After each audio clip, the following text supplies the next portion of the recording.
Topic है हमारे पास Clostridium. तो क्लॉस्ट्रिडियम की अलग अलग स्पीशीज़ की भी हम बात करेंगे, ठीक है।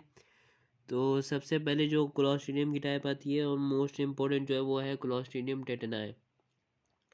वो इसलिए क्योंकि अक्सर जब भी कहीं चोट वोट लग जाती है, बंदा रोड पे गिर जाता है, तो रोड में जो सॉइल पड़ी होती है उसमें क्लॉस्ट्रिडियम टेटनाई के स्पोर्स होते हैं, तो उससे टेटनस कॉज होती है। सही है। तो क्लॉस्ट्रिडियम टेटनाई की अगर हम मॉर्फोलॉजी देखें ग्राम स्टेनिंग के बाद, तो हमें purple tennis racket colour, purple colour का नज़र आएगा, और जो शेप होगी इसकी टेनिस रैकेट की तरह होगी। और इससे की जो वैक्सीन है वो सबको पता है, वो तो टेटनस है। और डिजीज़ जो है वो दो टाइप ऑफ डिजीज़, एक नॉर्मल टेटनस है जो हमको लोगों को पता है, और एक टेटनस न्यूनेट्स में होता है, यानी कि छोटे बच्चों में, फीटस में। उसके बाद क्या है, नॉर्मल टेटनस तो सॉइल के स्पोर से होता है, और न्यूनेट्स में जो होता है वो मदर टू फीटस होता है। जब मदर कॉन्टिमिनेटेड इंजेक्शन खा लेती है जिसमें इसके स्पोर्स हों, क्लोस्ट्रीडियम टेटनाई, तो वो बच्चे में अम्बिलाइकल कॉर्ड के ज़रिए जा सकता है। और उसके बाद हम अगर टॉक्सिन की बात करें तो ये टॉक्सिन मतलब वो चीज़ जो डिजीज कॉज करवाती है। तो टॉक्सिन की बात करें तो टेडनोस्पेसिमिन और प्रोटीएस क्या करते हैं, हमारा एक न्यूरोट्रांसमीटर होता है गैबा, तो उसको क्या कर देता है, ये ब्लॉक कर देता है, यानी कि ग्लाइसिन को ब्लॉक हो रहा, तो उससे क्या होगा, डिफरेंट टाइप ऑफ पैरालिसिस। तो डिफरेंट टाइप ऑफ पैरालिसिस हमारे पास नंबर वन ट्रिस्मस आता है, जिसमें हमारा जो जबड़ा होता है वो क्या हो जाता है, लॉक। उसके बाद आता है हमारे पास फ्लैसिड पैरालिसिस, इसमें टोटली कॉन्ट्रैक्शन बंद हो जाती है, और स्पेस्टिक पैरालिसिस में कॉन्ट्रैक्शन स्लो होती है, और ये बहुत बड़ी कॉम्प्लिकेशन है ओपिस्टोटोनस। ये बहुत बड़ी कॉम्प्लिकेशन है। इसमें पीछे रीढ़ की हड्डी पूरी मुड़ जाती है, जिसकी वजह से रीढ़ की हड्डी पूरी मुड़ जाती है, मतलब बैक जो होता है इंसान का वो पूरा कर्व हो जाता है, और सांस लेने में भी मुश्किल होती है। तो ये बहुत ही लीथल स्टेज है। उसके बाद आता है हमारे पास Clostridium perfringens. Clostridium perfringens gas gangrene cause करवाते हैं, और फूड पॉइजन। ट्रांसमिशन भी इसकी वही है जो ऊपर थी। जो गैस गैंग्रीन होता है वो तो सॉइल में मौजूद स्पोर की वजह से होता है, यानी कि चोट लग गई। सही है। अगर वहाँ क्लॉस्ट्रिडियम परफरेंजिस के स्पोर्स हो, तो सॉइल में स्पोर्स हो, तो फिर क्या होता है, गैस गैंग्रीन होता है। और फूड पॉइजन कैसे हो रहा है, बाय द कॉन्टिमिनेटेड फूड। कॉन्टिमिनेटेड फूड में एक्सोटॉक्सिन होते हैं। सही है। तो उसके ज़रिए फूड पॉइजन हो जाता है। और ये जो डिजीज़ हैं ये दोनों कैसे कॉज होती है, टॉक्सिन्स के ज़रिए। कौन सी टॉक्सिन, अल्फा टॉक्सिन, जिसे हम लेसिथिनेज भी कहते हैं।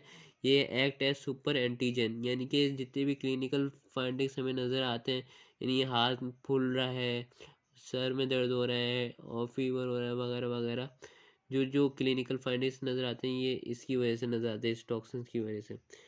और उसके बाद ब्लड एगार पे ये इसकी खासियत ये है कि ये डबल जोन हेमोलिसिस देगा। सिर्फ क्लॉस्ट्रिडियम परफरेंजिस ही है एक वाहिद ऑर्गेनिज्म जो डबल जोन हेमोलिसिस देता है। और ये ग्रो करेगा कौन से एगार पे, एग यॉल्ट एगार पे।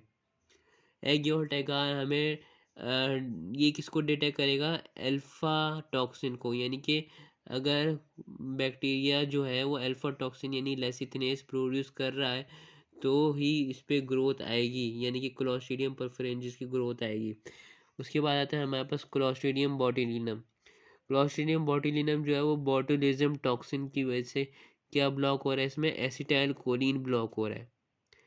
टेटनस में क्या ब्लॉक हो रहा था, गैबा ब्लॉक हो रहा था। इसमें क्या ब्लॉक हो रहा है, क्लॉस्ट्रिडियम बॉटुलिनम में एसिटाइल कोलिन। तो ये दोनों में डिफरेंस है। और इसमें जब एसिटाइल कोलिन जब ब्लॉक होता है तो क्या क्या हो जाता है, वीकनेस हो जाती है, पैरालिसिस हो जाती है, डिप्लोपिया यानी कि डबल नज़र आना, और डिस्फेजिया, भूख नहीं लगती।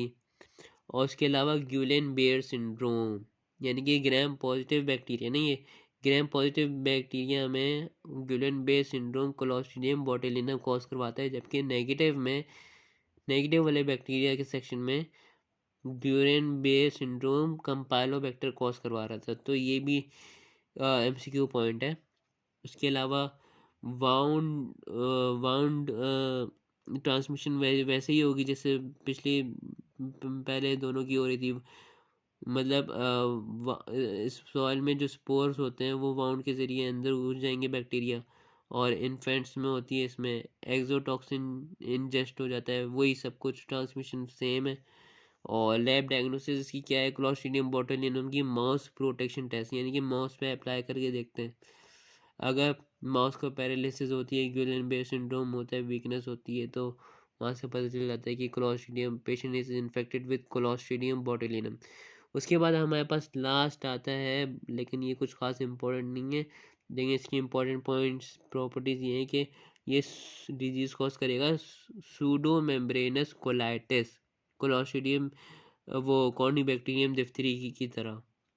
लेकिन उसमें सूडो मेम्ब्रेन जो होता है वो ग्रे वाइट कलर का होता है। इसमें सूडो मेम्ब्रेनस विद कोलाइटिस हो रहा है, यानी कि कोलाइटिस मतलब कोलोन जो होता है इंटेस्टाइनल कोलोन, वो कोलोनाइज हो जाता है। किसके ज़रिए?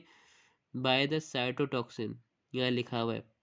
सही। अब ये जो डिजीज़ हो रही है ये मतलब बैक्टीरिया अंदर कैसे घुसा है, इसकी ट्रांसमिशन क्या है?